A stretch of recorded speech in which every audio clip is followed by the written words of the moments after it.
Hi, Cindy here with Pratt Homes, here to show you the progress on our new model, the North Star. As you can see, some work has been done here. We're getting the footings in and the groundwork is done. We're very excited about this. This will be our new model this upcoming spring. So we just want to show you our plan here. Take a look at it. It's wonderful plan. We've got the front porch has a wraparound, really nice.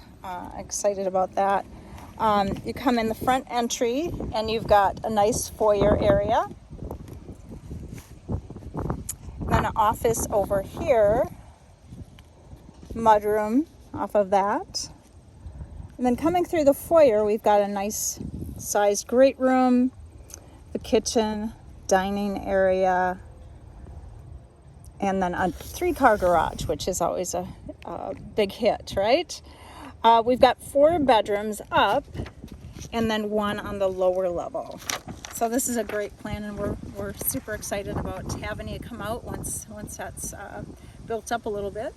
While we're waiting for this to complete, we will have some homes that will hold open. We've got a number underway in the neighborhood. We'll invite you out to take a look and tour the homes. These can be done. There's some available lots in Fable Hill here. And then also we build off-site, so keep that in mind. So watch for your invitations or give me a call, email, or text to set up a time to come out and take a look. Thanks.